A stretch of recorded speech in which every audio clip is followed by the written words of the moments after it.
Ya, selamat malam. Terima kasih buat teman-teman yang sudah hadir.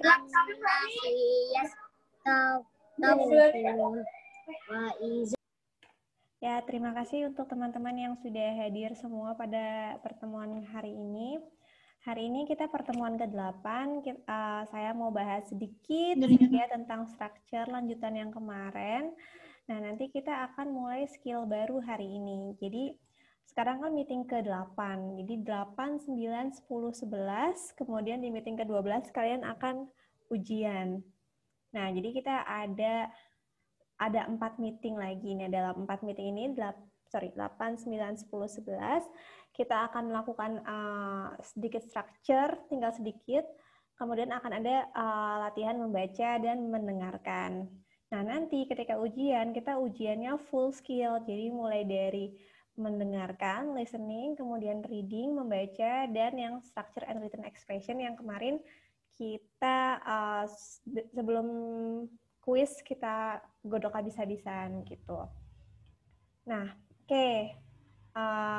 Sekarang saya akan lanjut ke materi yang tanggung kemarin tentang structure and written expression. Saya akan screen share my whole screen, this one. Wait a minute. Not this one. This one. Oke, sebentar ya. Oke, saya bikin notes dulu. Oke. Ya. Oke, kemarin kita sudah belajar mengenai adjective clause, yaitu ketika kita menggabungkan dua kalimat menjadi satu kalimat kompleks yang menerangkan atau membicarakan objek atau subjek yang sama. Saya review sedikit saja supaya, Iya, terima kasih Alfionando informasinya. Saya akan ulangi sedikit saja supaya bisa ngikutin untuk tahap selanjutnya. Jadi kemarin kita sudah belajar adjective clause, yaitu menggabungkan dua kalimat jadi satu kalimat yang kompleks dengan menggunakan menjelaskan gitu. Misalnya kalau misalnya benda, kita bisa pakai which atau that. Misalnya kalimat pertama adalah the piano is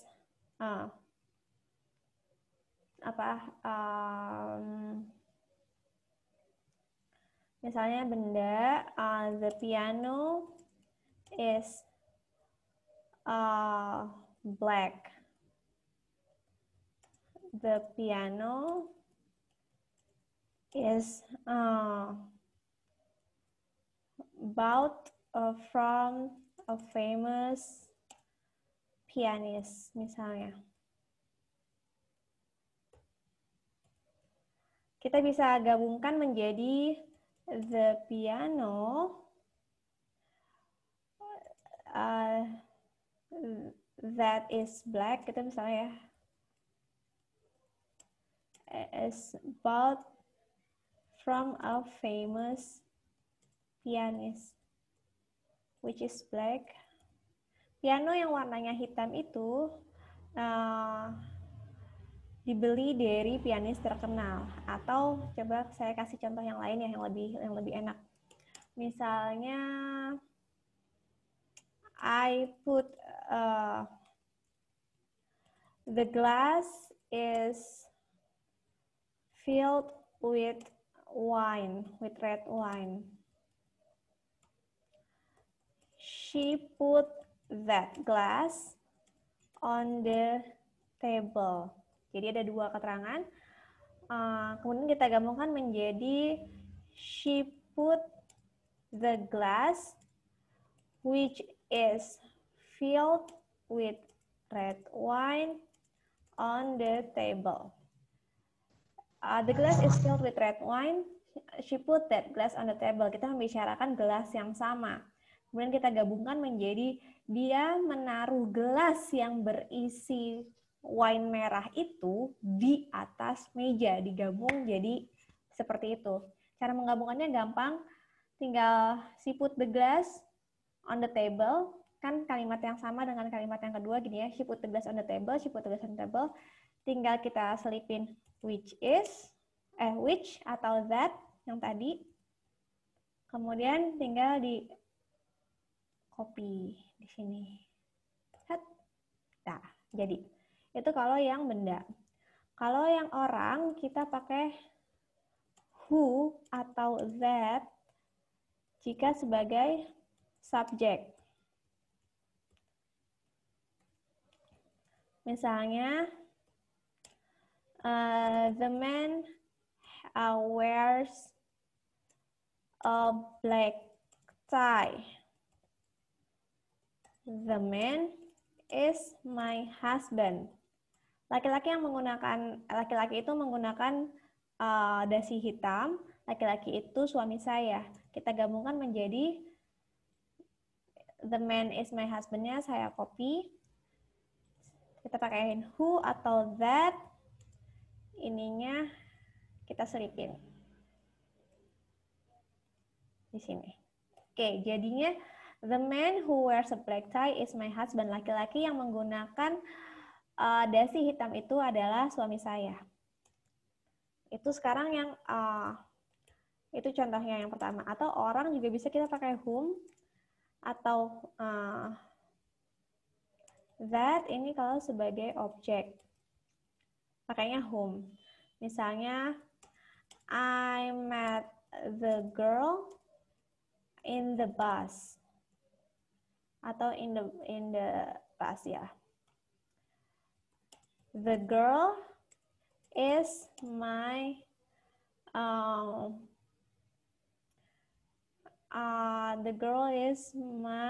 new mentor, new tutor misalnya. Kita gabungkan menjadi the girl is my new tutornya saya copy dulu. Saya masukin whom atau that di sini. That I met in the bus. Nah, the girl-nya ada kedouble karena udah diwakili dengan yang pertama, the girl-nya saya hapus. The girl whom I met in the bus is my new tutor. Gitu. Oke, itu ya.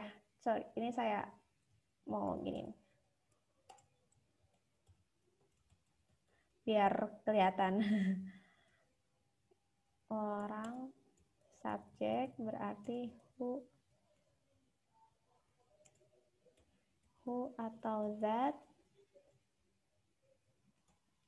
Misalnya orang, objek, pakainya whom atau that. Gitu ya.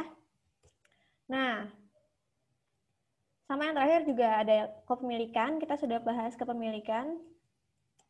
Kita pakainya whose. Contohnya kalimat pertama adalah the boy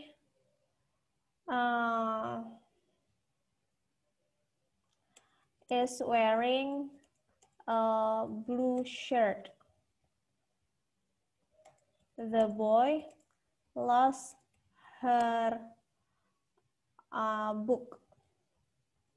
Misalnya ada laki-laki, ada anak laki-laki yang pakai baju biru yang bukunya hilang. Nah, ada katanya bla bla blanya. Itu tuh artinya whose tuh bla bla blanya.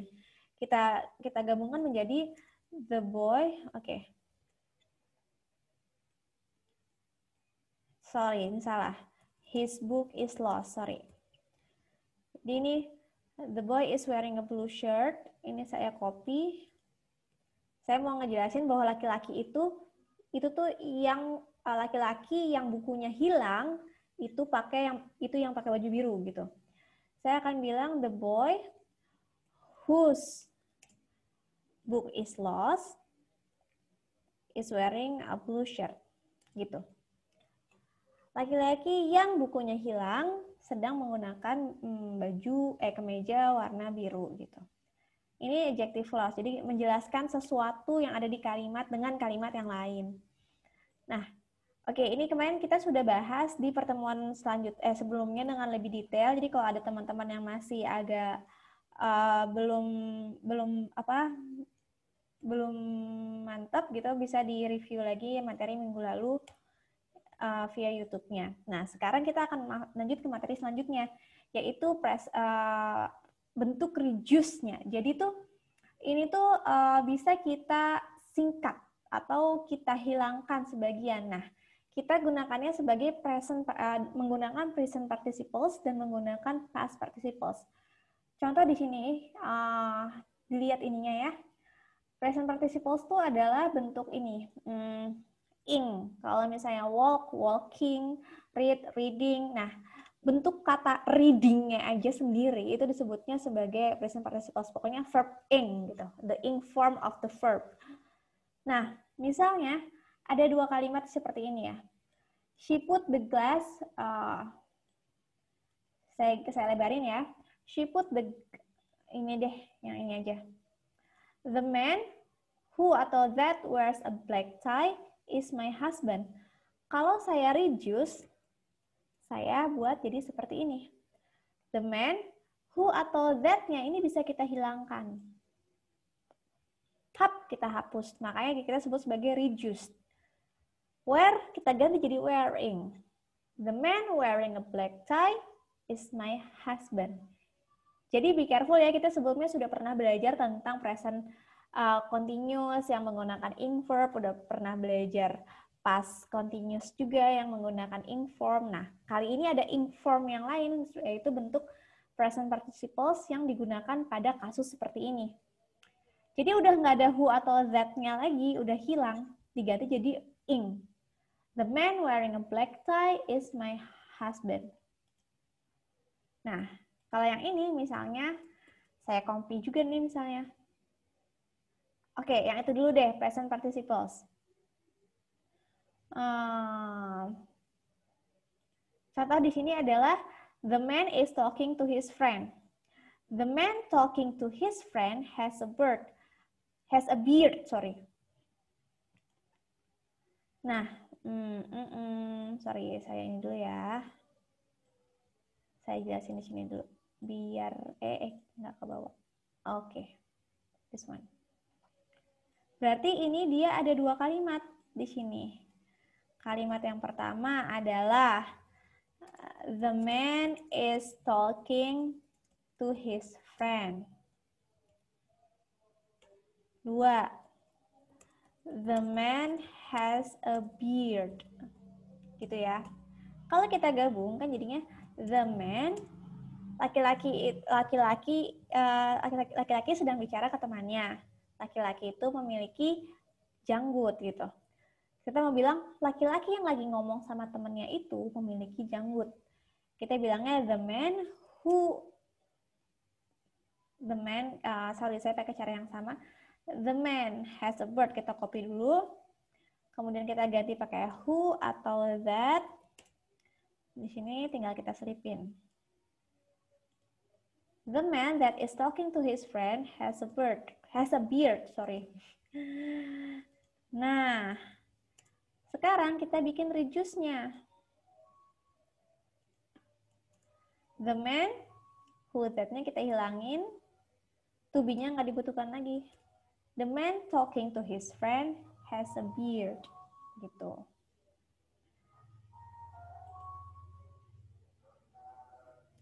Oke. Yang contoh di sini ya.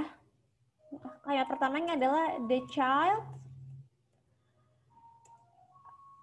plays in the yard.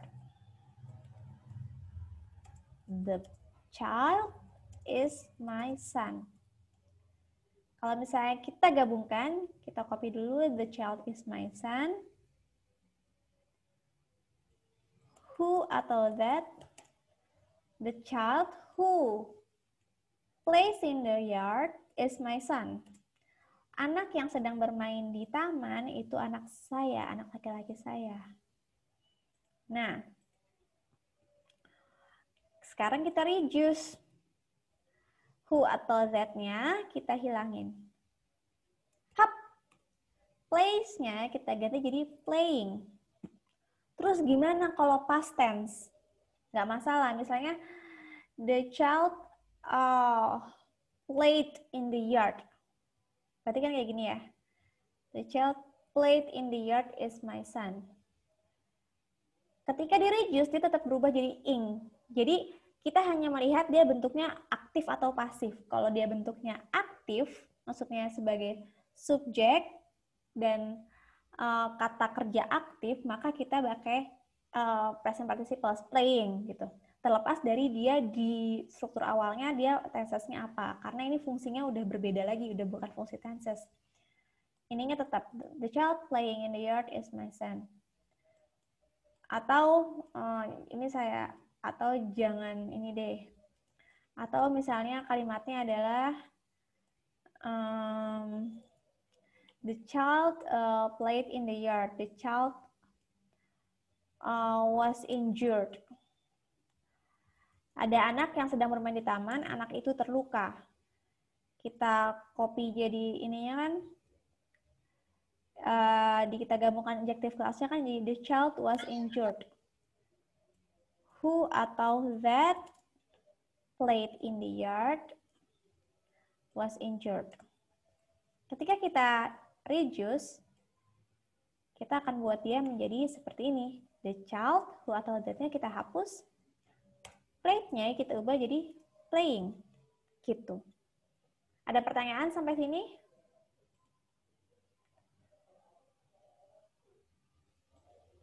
Oke, kita coba lihat contoh yang lain ya. Supaya makin fasih lagi. Contoh nih di bawah ada nih, 1. The boy is standing in the corner. Kalimat keduanya, the boy is naughty. Kita gabungkan jadi the boy is naughty, kalimat utamanya. Who atau that is standing in the corner, saya selipkan di sini. The boy who is standing in the corner is naughty. Nah, sekarang tinggal saya reduce. Saya reduce-nya dengan cara seperti ini. Who atau that-nya saya hilangkan. Standing-nya saya hilangkan karena saya hanya butuh present participle-nya. The boy standing in the corner is naughty. Gitu. Oh, ini was deh kalimatnya ternyata. Berarti dia sekarang udah nggak nakal lagi. Jadi kalimatnya nggak berubah ya, kalimat awalnya. Hanya mengubah menghilangkan who atau that-nya dan mengubah verb yang mengikuti di belakangnya menjadi present participle.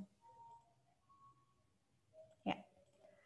Terus, oke, itu yang pakai present participles atau untuk kasus yang kata kerjanya adalah kata kerja aktif. Sekarang bagaimana yang past participles? Past participles penggunaannya sama, tapi ini untuk kata kerja yang pasif. Makanya kita sebelumnya belajar pasif duluan sebelum kita belajar ini supaya bisa lebih nyambung gitu ya. Oke, contohnya. Kalimat pertamanya adalah the television, the family gitu. The family has purchased a television. A television. Oke, kalau yang ini, keluarga itu sudah membeli TV. Berarti ini kan kalimatnya adalah kalimat aktif. Kalau yang kedua, the poem was written by Paul. Ini kalimatnya adalah pasif. Puisi itu ditulis oleh Paul gitu kan ya. Jadi kalimatnya pasif. Jadi bisa ya membedakan antara kalimat aktif dan pasif. Saya review sedikit lagi. Kalau pasif itu dia formulanya adalah to be plus verb 3 past participle. Jadi tidak ada past participle lagi.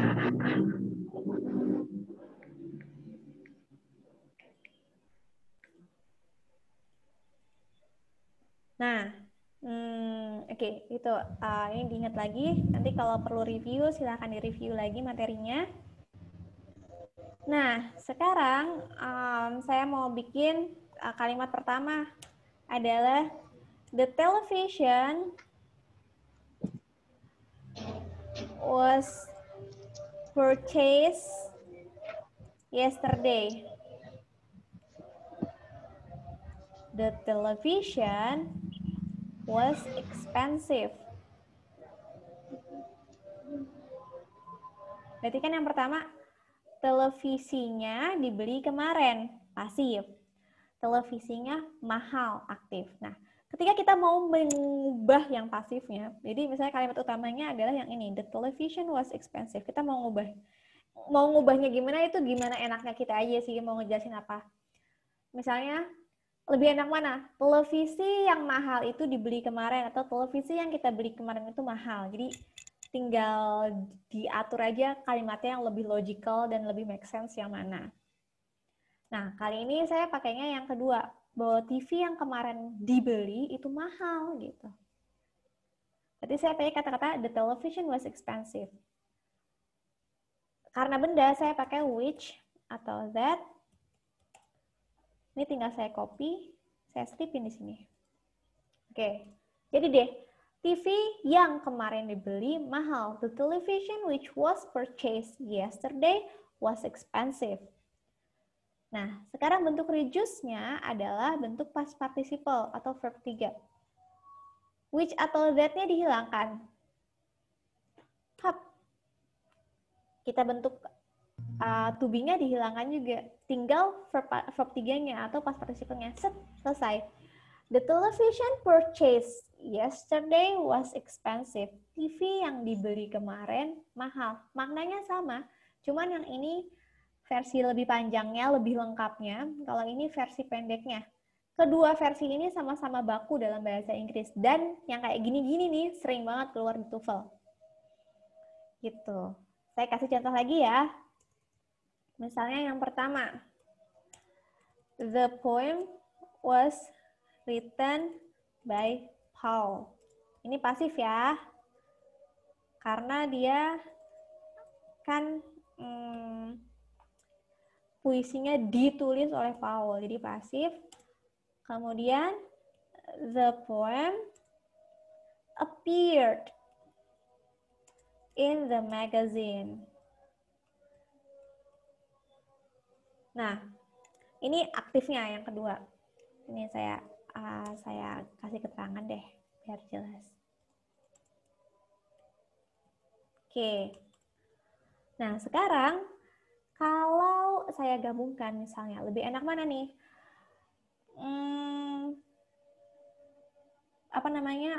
Puisi yang muncul kemarin di majalah itu ditulis sama Paul. Atau puisi yang ditulis sama Paul muncul di majalah, itu bisa dua-duanya. Tapi nanti formatnya akan beda. Nah, sekarang saya mau yang puisi yang tampil di majalah itu, puisi yang ditulis oleh Paul tampil di majalah.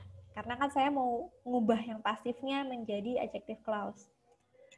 Oke, the poem appeared in the magazine.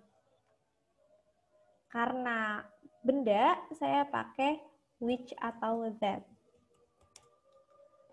Was written by Paul, tinggal saya kopas, saya selipkan di sini. Hap. Oke, the poem which was written by Paul appeared in the magazine. Artinya, puisi yang ditulis Paul muncul di majalah gitu. Nah, sekarang saya buat jadi reduce. Artinya, saya hilangkan which atau that-nya. Tinggal gini. Was-nya nggak perlu lagi, tinggal verb 3-nya aja atau past participle-nya. Yap. Kayak gini. The poem written by Paul appeared in the magazine. That's it. Selesai. Jadi lebih pendek, kalau bagi orang native ini lebih praktis sih. Ya. Saya kasih contoh lagi ya. Misalnya, number 1, the package were mailed at the post office. Paketnya dikirim di kantor pos gitu ya. The package will arrive Monday. Paketnya dikirim di kantor pos. Paketnya akan sampai hari Senin. Saya gabungkan menjadi paket yang dikirimkan lewat kantor pos akan sampai hari Senin. Berarti kalimat utamanya yang ini, paketnya akan sampai hari Senin. Paket yang mana? Paket yang dikirim di kantor pos. Berarti pakai which karena benda, paket were mailed at the post office. Saya selipkan di sini. Jadi, the package which were mailed at the post office will arrive Monday. Paket yang dikirimkan di kantor pos akan datang hari Senin. Sekarang saya reduce. Akan berubah menjadi which atau that yang saya ilangin. To be-nya nggak perlu ada, kita hanya butuh verb 3-nya atau past participle-nya. Selesai. The package mailed at the post office will arrive Monday. Paket yang dikirimkan di kantor pos akan sampai hari Senin. Gitu. Nah, ada pertanyaan belum sampai saat ini? Kalau saya kasih contoh satu lagi. Misalnya tadi, she painted. Bukan. The picture is painted by Karen. The picture is now in a museum. Gambar itu gambar itu dilukis oleh Karen. Gambar itu sekarang ada di museum. Saya pengen bikin kalimat jadinya gambar yang ditulis oleh Karen sekarang ada di museum. Maka saya ganti menjadi the picture is now in the museum. Kalimat utamanya. Terus saya kasih keterangan untuk picture-nya, yaitu picture yang digambar oleh Karen. Ini jangan is deh, was deh. Karena kan mungkin sudah kemarin-kemarin gitu ya melukisnya. Up, saya stripin di sini. Up. The picture which was painted by Karen is now in a museum. The picture that was painted by Karen is now in a museum. Sama ya maknanya. Tinggal kita kopas. Gambar yang dilukis oleh Karen sekarang ada di museum. Saya kopas, which atau that yang saya hilangin. Was-nya sudah nggak dibutuhkan lagi karena kita hanya butuh verb 3-nya. Nah, jadi kalau misalnya ketemu yang seperti ini artinya adalah pasif. The picture painted by Karen is now in a museum. Berarti picture-nya painted di sini adalah painted yang mengindikasikan adjective clause pasif. The package mailed at the post office, berarti mailed di sini adalah mengindikasikan adjective clause pasif. Sama yang ini juga. Written di sini berarti mengindikasikan adjective clause pasif, yang di sini juga sama. Jadi bukan TV membeli, bukan puisi menulis, puisi atau paket mengirim, atau gambar menggambar, bukan ya. Jadi dibalik. Jadi televisi yang dibeli kemarin mahal. Puisi yang ditulis Paul muncul di majalah. Paket yang dikirim di kantor pos akan sampai Senin. Gambar yang dilukis Karen sekarang ada di museum. Gitu. Dah, ada pertanyaan sampai sekarang, sampai saat ini? Oke, kalau tidak ada, kita latihan ya. Nah, tapi ini agak review sedikit nih, nomor 1 sampai 6 kita latihan, tapi agak review sedikit, jadi kita akan review lagi tentang kalimat, subjek atau verb yang tepat apa, jadi tidak hanya bahas yang tadi. Boleh dikerjakan nomor 1 sampai nomor 6 ya. Saya kasih waktu 3 menit.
Oke, sudah ya? Sudah 3 menit.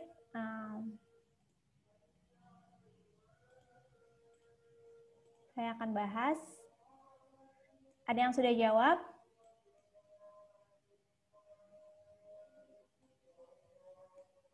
Nomor 1 ada yang sudah jawab. Ini bukan tentang reduce, jadi review materi-materi yang sebelumnya. The North Platte River, bla bla bla, from Wyoming into Nebraska. Ini simple sentence, bukan kompleks. Yang bisa jawab? Number 1.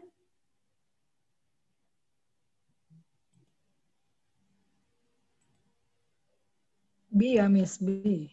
Ya, betul yang B. Ini simple banget. Bahwa simple present ya, Sungai North Platte mengalir dari Wyoming into Nebraska. Belum ada kompleksitas di sini. Oke, number 2.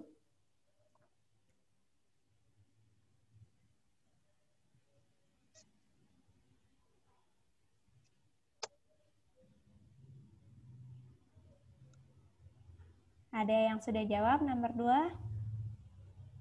Salah nggak apa-apa ya, justru kita belajar sama-sama, kita bahas sama-sama, jadi tahu salahnya di mana, besok bisa memperbaiki lagi.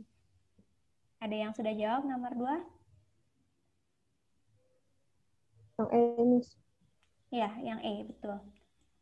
Ini biasa ya. The city of Biloxi received its name from a Sioux word meaning first people. Nah, meaning di sini adalah yang tadi kita bahas. Bentar ya, saya coba jelasin dulu. Nah, ini kalimatnya adalah the city of Biloxi. Yang pertama ya.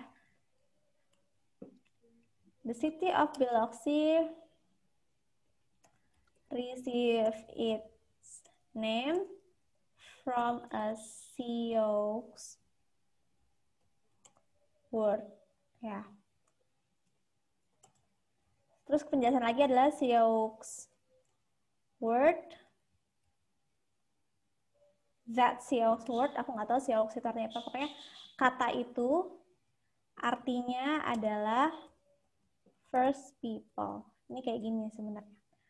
Ketika digabungkan menjadi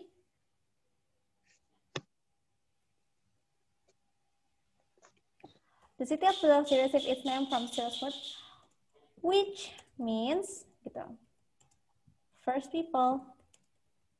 Nah, ketika ini di reduce, which-nya dihilangin, means-nya diubah menjadi meaning. Nah, jadi ini lumayan mempengaruhi cara kita memahami satu kalimat. Oke, number 3 udah ada yang jawab? Nomor 3 yang termasuk yang simple.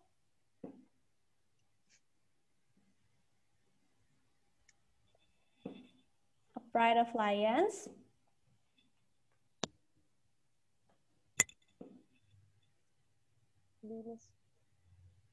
Ya? B atau D, sorry? Kurang jelas suaranya. B. B, oke. Jawabannya yang benar adalah yang C ya. Oke. Jawabannya yang C. Oke, yang B tadi kenapa ada it-nya? It-nya tidak perlu lagi karena subjeknya adalah ini. A Pride of Lions. Langsung aja verb-nya apa? Gitu. Jadi kalau ada it, ini ada subjek lagi, jadi kedouble subjeknya. Oke, langsung aja. A Pride of Lions contain gitu ya. Contain up, iya benar. Contain up to 40 lions, including. Nah, including ini adalah yang tadi, present participle yang tadi. Jadi kelompok singa terdiri dari 40 singa yang termasuk yang terdiri dari gitu ya 1 sampai 3 laki-laki, beberapa females dan anak-anak gitu. Nah, ini sebenarnya sama artinya kalau saya ngomong a pride of lions up to 40 lions, which includes 1 to 3 males, jadi artinya sama, cuman ini di reduce. Nah, karena waktunya, oke, makasih yang udah jawab. Ini aku 456, aku kasih keywordnya, kunci jawabannya aja ya nanti ya. Number 4 itu jawabannya yang D. The flowers of tea plant are small and white. Yang number 5 jawabannya yang C. The tetracycline, a family of antibiotics, are used to treat infection. Jadi ini A positif ya. Kita kayaknya udah pernah bahas deh waktu pas awal-awal. Kemudian number 6, any possible academic assistance from taking stimulants. Any possible assistance from stimulants is marginal at best. Ya, betul yang C. Nah, oke. Sampai sini ada pertanyaan?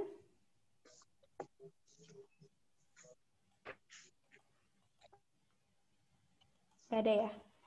Oke, saya mau lanjut ke bahasan selanjutnya. Sebentar ya, saya mau cari dulu. Saya stop share dulu. Kayaknya aku telat nih, belum absen. Tadi belum absen ya, Miss? Iya, kita karena ternyata pembahasannya kepanjangan. Jadi kita langsung bahas yang kita langsung absennya ntar di akhir aja. Oke. Oke, ntar dulu ya. Saya mau cari ini dulu.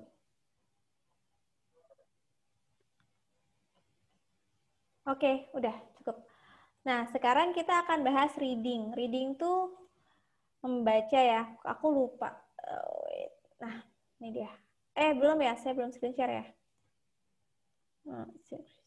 This one.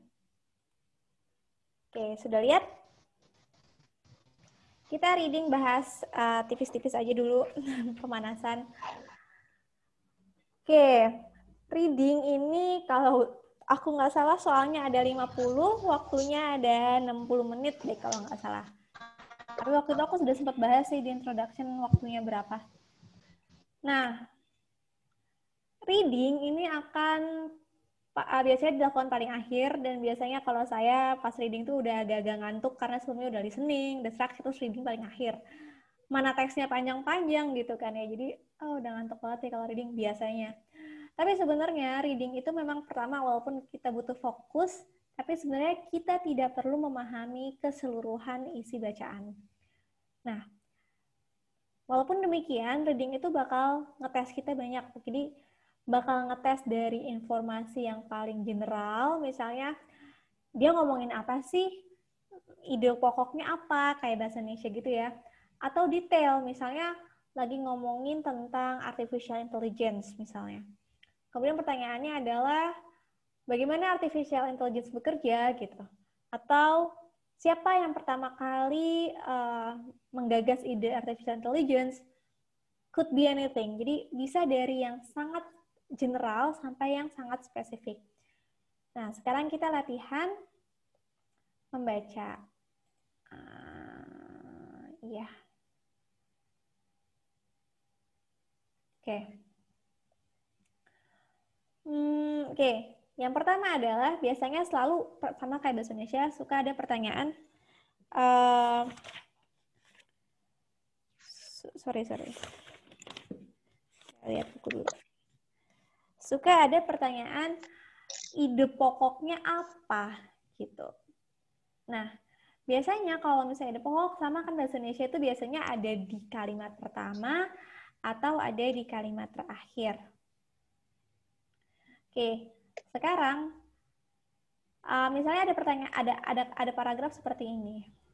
Kemudian pertanyaannya adalah topiknya apa atau main idenya apa. Oke, teman-teman, saya kasih 1 menit buat baca dan jawab pertanyaannya ya yang ini.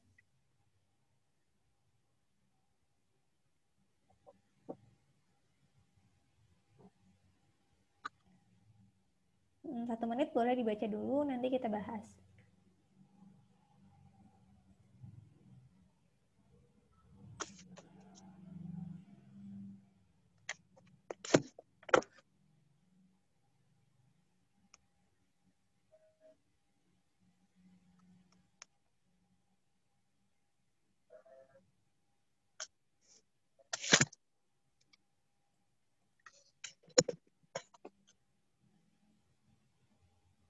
Oke, ada yang sudah dapat jawabannya untuk example 1 ini?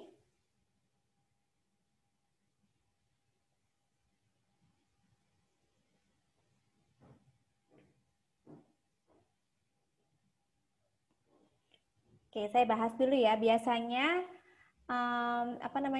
topik itu biasanya ada di awal paragraf atau di akhir paragraf, tapi lebih seringnya ada di awal paragraf. Oke, tapi kadang juga kita harus benar-benar mempelajari isinya untuk mengetahui main topiknya. Tapi lebih sering sih di awal paragraf sih. Nah, coba kita baca ya paragraf pertamanya.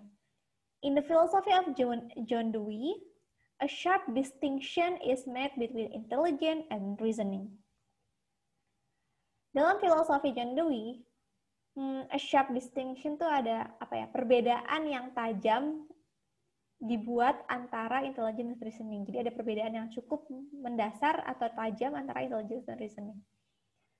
Kalimat selanjutnya adalah menurut Dewey, intelligence is blablabla. Saya nggak baca sampai akhir. Kemudian intelligence involves blablabla. Berarti ngejelasin intelligence. Jadi kalimat kedua dan ketiga menjelaskan tentang apa itu intelligence. Ya, apalah itu. Kemudian kalimat ketiga, with reasoning, a level of blablabla. Oh, berarti ini membahas tentang reasoningnya.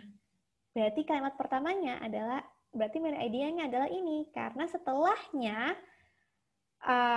kalimat utamanya, ide pokoknya adalah perbedaan antara intelligence dan reasoning. Kenapa? Karena bahasan selanjutnya adalah apa itu tentang intelligence, apa itu reasoning, gitu. Jadi jawabannya adalah yang apa? A, B, C, atau D? Tadi ada yang jawab? A. Yang A, the intelligence of John Dewey. Itu artinya kecerdasannya si John Dewey. Kita lagi nggak bahas kecerdasannya si John Dewey ya. Kalimat pertamanya tadi. Jadi itu walaupun kita sudah menemukan ide pokok, ya yang di.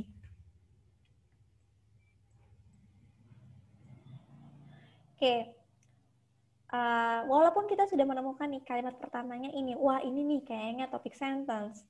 Tapi TOEFL tidak akan memasukkan topik sentence itu ke jawaban bener-bener plek-tiplek gitu ya.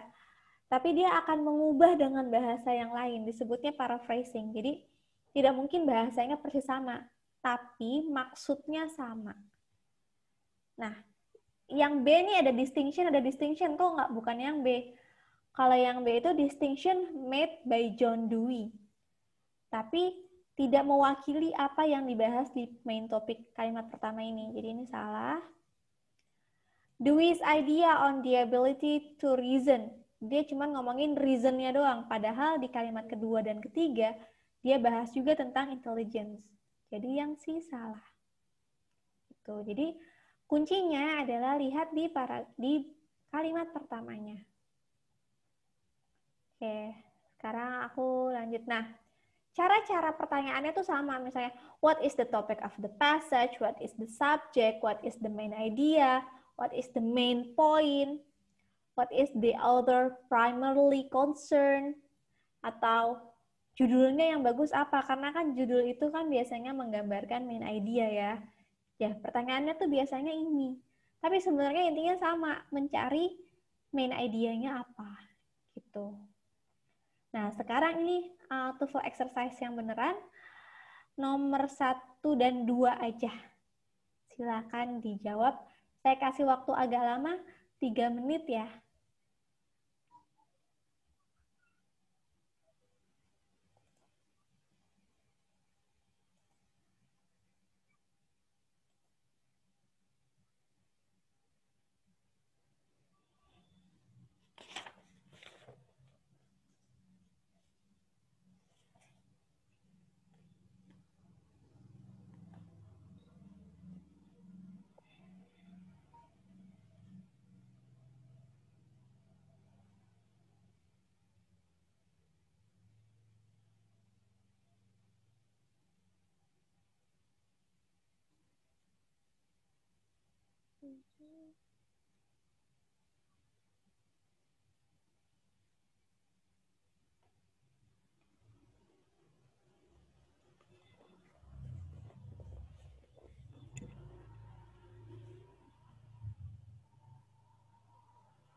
Dah, sudah 3 menit. Yuk kita bahas.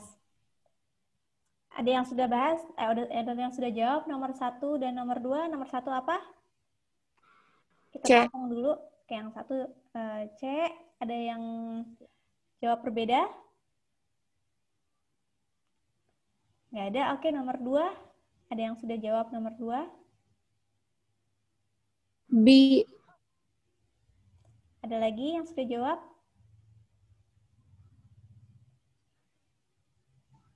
Oke. Oh, ada yang jawab A. Ada lagi? Oke. Kita kunci jawabannya, enggak deng. Kita bahas sama-sama. Oke. Fort Knox, Kentucky is the site of a U.S. Army post. Fort Knox, Kentucky adalah tempat pangkalan Army ya. But it is even more renowned for the Fort Knox Bullion Depository. Tapi itu lebih terkenal sebagai renowned, itu terkenal ya. Renowned for itu terkenal sebagai Fort Knox Bullion Depository. The Massive Vault artinya berarti apa sih? Vault itu kayak apa ya? Brankas gitu kali ya. Brankas besar. Massive itu berarti luar biasa besar. That contains the bulk of US government gold deposit. Yang berisi gold deposit. Oke. Jawaban yang benar yang nomor 1 adalah yang B. The General Gold Depository. Kenapa bukan US Army? Oke. Kenapa bukan US Army-nya? Soalnya gini. Fort Knox, Kentucky itu tempat Army. Oke, bener ya, dia ngomongin tentang Army di situ. Tapi kalimat selanjutnya, but it is even more renowned, tapi dia lebih terkenal sebagai bla bla bla, yakni brankas besar yang mengandung gold itu. Nah, berarti sebenarnya dia lebih fokus ke penjelasan kedua dibanding ke penjelasan pertama. Jadi, jawabannya adalah yang B, the Federal Gold Depository. Gitu. Karena tidak membahas Fort Knox sebagai US Army Post, tapi sebagai Government's Gold Depository itu. Number 2, which of the following would be the best title for the passage?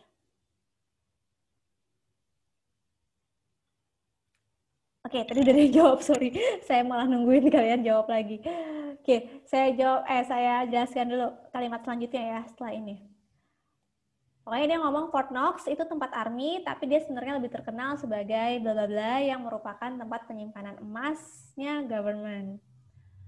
Selesai tahun 1936, story building, two-story building, constructed of granite, steel and concrete, gitu kan. Nah, ini pokoknya ngejelasin tentang bangunannya itu kayak apa. Naturally, the most up-to-date security devices available are in the place at Fort Knox. And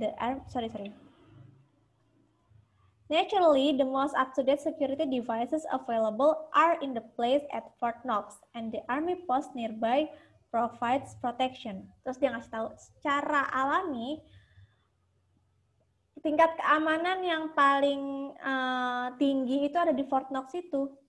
Kemudian di army post, apa namanya tuh, di pos-pos tentaranya itu di sekitarnya itu memberi perlindungan ekstra terhadap si vault yang isi emas itu. Yang number 2, jawabannya sebenarnya bukan yang A. Yang A ini salah. Kenapa? Oke, the massive concrete vault. Tapi kan sebenarnya paragraf ini tidak hanya menjelaskan tentang berangkasnya aja, tapi juga membahas tentang security-nya, membahas tentang sejarahnya gitu. Jadi yang X tidak spesifik membahas tentang lemari besi apa itu, tidak jelas. Oke, Fort Knox security juga hanya dibahas di paragraf terakhir. Fort Knox itu security-nya paling update. That's it. Tidak membahas keseluruhan. Yang benar adalah yang C, where US keeps its gold, yaitu di Fort Knox. Di mananya? Di Fort Knox Bullion Depository. Itu terbuat dari besi, granit, steel, konkrit. Nah, kemudian keamanannya paling tinggi. Jadi fokusnya ke penyimpanan emasnya itu.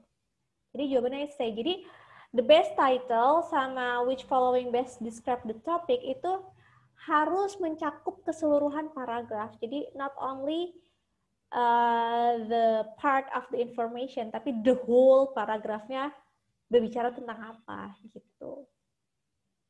Ada pertanyaan sampai sini? Sorry. Saya hapus dulu sebentar. Sorry, sebentar ya. Oke. Ada pertanyaan sampai sini? Nah, nanti ini dipelajari lagi ya. Jawab soal-soal latihan di bawahnya. Nanti saya kirimin kok ininya, filenya. Karena kan kalian belum dapat yang ini. Oke, yang kedua adalah menyadari atau recognize tuh mengenal ya, maksudnya get the gist tentang organization of the idea-nya tuh gimana. Organization idea tuh lebih ke kayak gini, kayak paragraf pertama itu bahas apa, paragraf kedua bahas apa, paragraf ketiga paragraf apa. Jadi bagaimana satu teks itu disusun, jadi kesinambungan antar paragraf dan bagaimana dalam satu paragraf itu disusun gitu. Oke, misalnya ini ada 2 paragraf. Ada paragraf pertama dan ada paragraf kedua. Pertanyaan adalah paragraf kedua jelasin apa?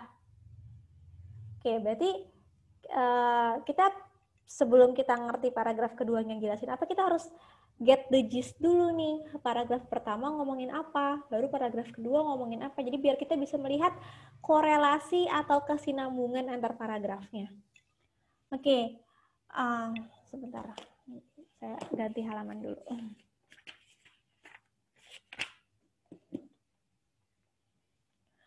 Oke. Kita baca dulu sama-sama ya. If asked who invented the game of baseball, most Americans will probably reply it was blah blah.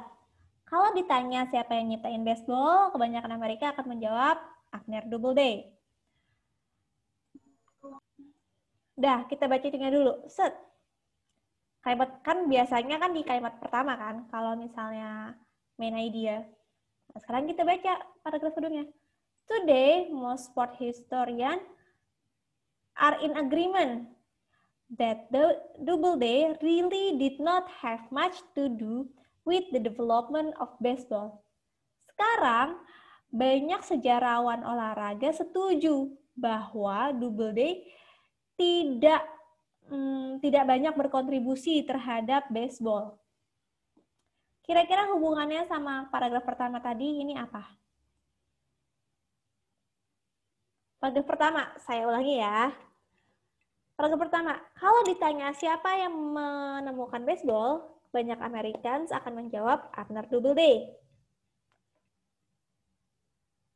Bertentangan, Bu.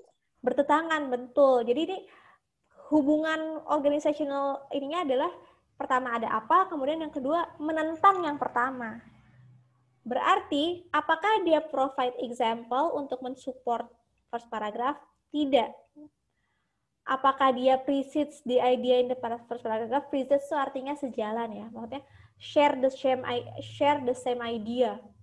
Yang D, Bu. Ya, yang D. Kalau yang saya ini keberlanjutannya, misalnya udah ada idea di first paragraph, kemudian di second paragraph akan elaborate lebih tentang efeknya atau dampaknya. Tapi ini belum tahu sih case paragrafnya seperti apa. Yang benar yang D. Jadi paragraf kedua menolak atau menentang gitu ya, menentang ide yang disampaikan di paragraf pertama. Lihat, saya menjawab tanpa perlu membaca bawah-bawahnya. Jadi kalau misalnya kayak gini bisa langsung lihat paragraf pertamanya karena paling sering main idea itu ada di paragraf pertamanya. Emang selalu begitu, Bu, di depan, di awal-awal paragraf? Nggak selalu, tapi seringnya gitu. So you better check dulu ya. Misalnya baca paragraf pertamanya, kemudian cek baris pertamanya, kalimat pertamanya dibaca, get the idea, lihat paragraf kedua, paragraf ketiga, tapi nggak usah yang harus banget kata per kata kamu mengerti. Kayak tadi pas saya bahas yang tentang di sini kan kayak cuman, oh ya, ini sorry, oh ya ini ngejelasin tentang pokoknya bentuknya lah, saya nggak tahu lah konkret steel apalah itu, tapi dia ngejelasin itu, jadi bacanya cepet aja, yang penting tahu ngomongin apa sih kira-kira, oh ini ngomongin bangunannya, oh ini ngomongin security-nya, oh ini topiknya gitu. Jadi tidak perlu bener-bener kalau misalnya nggak tahu ini kata artinya apa, just go with it gitu, jadi nggak usah capek-capek atau berusaha keras memahami satu kata yang kamu tidak tahu, tapi baca aja terus karena otak kita itu terbiasa kok dengan kalimat apa ya? Kadang kan pernah tuh ada penelitian kayak kalimat dibalik-balik kita tetap bisa baca, atau ada kalimat yang sebenarnya tidak tepat tapi kita tetap bisa ngerti. Jadi karena kita sudah otak kita itu engineered untuk melakukan itu, jadi kita tidak perlu benar-benar memahami kata per kata. Jadi baca aja lempeng. Set, oke. Oke, at the beginning ada disagreement. Saya nggak baca nih. Ini belum saya baca. Kenapa? Karena saya belum butuh informasi itu. Nanti kalau saya ditanya di next time saya tahun 98 apa yang terjadi, baru saya akan baca lebih spesifik lagi. Gitu. Tidak selalu di paragraf pertama, tapi kebanyakan seringnya di paragraf pertama. So it really helps if you read the first sentence in the first paragraph. Oke, nah biasanya pertanyaannya gini. Bagaimana informasinya di paragraf itu diatur? Apakah saling bertentangan atau apakah menyajikan dulu pertentangan-pertentangan yang ada kemudian menyimpulkan di akhir? Ataukah dari awal sudah ada kemudian bawahnya ngasih contoh? Atau misalnya ada thesis statement, kemudian contoh pertama, contoh kedua, di mana contoh pertama dan contoh keduanya bertentangan. Jadi bisa bervariasi banget cara passage-nya itu di-develop. Kemudian, bagaimana paragraf 2 hubungannya dengan paragraf pertama? Atau bisa juga bagaimana paragraf 3 hubungannya dengan paragraf kedua. Jadi, lebih fokus ke kesinambungan paragrafnya. Jadi kalau misalnya orang nulis itu kan biasanya dia memang bikin dulu ya kerangka karangannya, paragraf pertama mau ngomong apa, paragraf kedua mau ngomong apa, paragraf ketiga mau ngomong apa, dan itu kan pasti disusun secara nyambung atau logik ya. Nah, jadi itu yang ditanya di sini, logik dari paragraf ini, dari teks ini apa? Nah, sekarang mari kita jelasin, kita belajar, kita kerjakan lagi yang nomor ini. Nomor 1 dan nomor 2 aja. How is the information in passage organized? What type of information is included in the third paragraph. Jadi ada 3 paragraf, 1, 2, 3. Pendek-pendek. Saya kasih waktu 2 menit ya.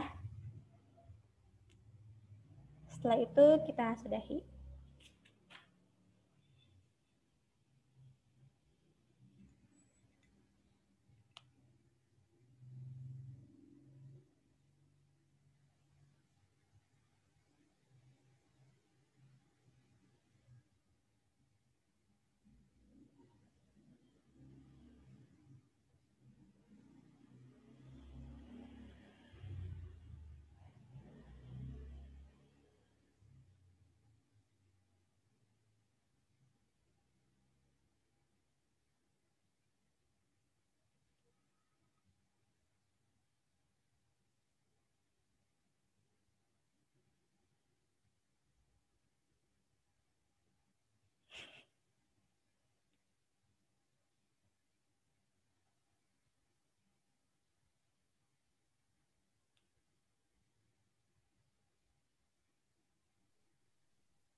Sudah, kita bahas ya. Nomor 1 ada yang sudah jawab? Nomor 1 A, B, C atau D?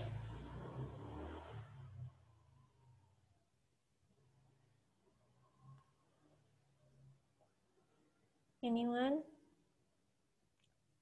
Apa-apa, di sini kita bahas sama-sama kok. Ada kelihatan kan ya, tapi share screen-nya.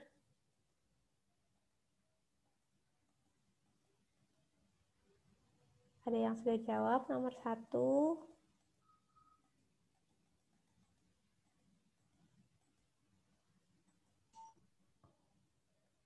Oke, kalau gitu kita bahas aja sama-sama ya. How is the information of the passage organized? Jadi hubungan dari paragraf ini apa? Dari teks ini apa hubungan antar paragrafnya? Kemudian third paragraf ngomongin apa gitu ya.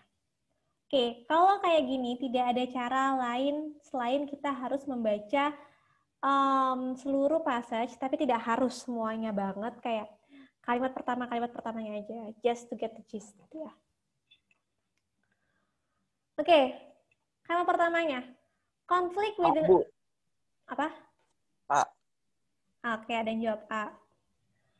Oke. Conflict within an organization is not always as viewed as undesirable. Konflik dalam organisasi tidak selalu dianggap tidak menyenangkan. In fact, various managers have widely divergent ideas on the value that conflict can have. Faktanya, banyak manajer punya ide-ide yang sangat beragam mengenai konflik. That's it, itu topiknya. Berarti ya kita akan ngomongin tentang konflik di organisasi dan bahwa manajer punya pendapat yang berbeda-beda mengenai konflik. Itu ide utamanya. According to the traditional view on conflict, conflict is harmful to an organization. Oke. The interaction, paragraf ketiga sekarang, the interactionist view on conflict, on the other hand, holds that conflict can serve important function in organization, blah, blah, blah, blah, blah. Terus saya nggak lanjutin. Dari sini kita sudah dapat idenya. Pertama, konflik tidak selalu dianggap jelek. Bahkan manajer itu punya banyak pendapat yang berbeda. Paragraf kedua, yang tradisional bilang konflik itu bahaya.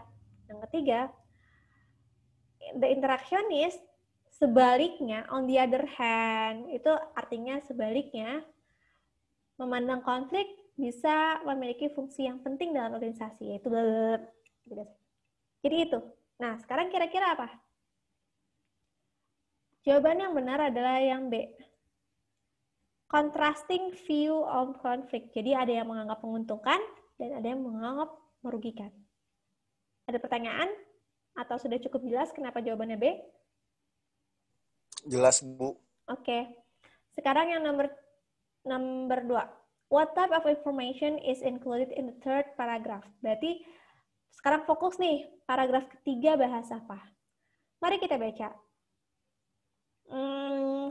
The interactionist view of conflict, sudut pandang interaksionis, sebaliknya, konflik memiliki fungsi yang penting dalam organisasi. By reducing, causing positive changes, itu ada 2 ya, by reducing complacency, causing positive changes, titik. Managers who hold an interactionist view of conflict may actually take steps to stimulate conflict within the organization. Manajer yang punya pandangan ini biasanya malah menginisiasi konflik di dalam organisasi. Oke, berarti kira-kira jawabannya apa? D. B. Ada yang B, ada lagi yang lain? Ada jawaban D, yang berbeda? Bu. Ada yang jawab Delta. Delta. Delta. Oke, ada yang jawab lagi yang lain? Oke, yang benar jawabannya adalah yang delta. Oke, saya jawab dulu kenapa yang B salah. The discussion of the weakness of the interactionist view of conflict. Bahkan sebenarnya weakness-nya nggak dibahas, karena ini kan lebih ke sudut pandang interaksionis. Konflik bisa memegang peranan penting dalam organisasi dengan reducing complacency, causing positive changes. Manajer biasanya akan menginisiasi konflik dalam organisasi. Jadi tidak ada yang bahas kelemahannya. Jadi weakness-nya ini tidak dibahas di paragraf ketiga. Yang A, comparison, nggak meng-compare. Karena kalau misalnya compare tuh gini kan, kita sudah pernah belajar comparing something. Kalau compare itu mana yang lebih bagus dibandingkan dengan ini lebih berdampak, yang ini kurang berdampak, yang ini lebih memberikan efek positif, yang ini kurang gitu. Itu kalau kita membandingkan. Jadi ada 2 objek, kita membandingkan salah satu kualitasnya. Tapi kan ini nggak dibandingin, cuma ngasih tauin aja kalau interactionist view kayak gini loh, gitu ya. Jadi yang A juga salah. An outline of the type of manager who prefers the interactionist view of conflict. Ini agak ngeco karena memang di paragraf terakhir disebutin bahwa manajer yang punya pandangan ini akan menginisiasi konflik gitu. Tapi tidak ngomongin tipe manajernya seperti apa gitu ya. Apakah tipe manajernya itu adalah orang yang disiplin, apakah orangnya yang misalnya tepat waktu atau berkarisma atau bisa berkomunikasi, itu nggak disebutin sama sekali. Jadi nggak ngomongin tipe manajernya tuh seperti apa, nggak ngomongin si manajer, cuman ngomongin manajer yang punya pandangan ini akan melakukan ini gitu, tidak membahas tipe si manajernya. Jadi ini tidak masuk. Jawabannya betul yang D. Oke, sampai sini ada pertanyaan. Saya mau sudahi pembahasan kita pada pertemuan kali ini dengan absen. Boleh tolong dinyalain? Saya panggil ya yang belum nyala di saya.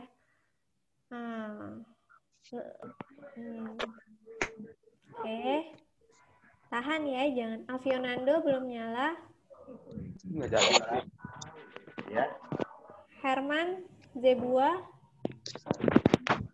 Nur Hanifah belum nyala. Liverman Gulo belum nyala. Ivan Fadila tolong dinyalakan. Jernih juga. Gadis, Niko, Gadis, Ivan, Liverman, Nur Hanifah. Ilham, Liverman, Ivan, Gadis, Niko. Liverman, Ivan, Niko. Tinggal 3 yang belum nyala. Liverman dan Ivan. Oke, tadi saya udah manggil berkali-kali ya. Jadi sekarang saya mau capture aja langsung. Oke, bismillahirrahmanirrahim. 1, 2. Tahan. Saya belum kopas. Sebentar ya. Sekarang meeting ke-8 ya. Oke, 1 kali lagi. Gadis, kok mati lagi, Gadis? Ahmad Septi, Liverman udah ya? Ivan Fadila, Herman Zebua kok mati? Herman Zebua mati lagi nih. Ahmad Septian, ini gelap. 1, 2, 3.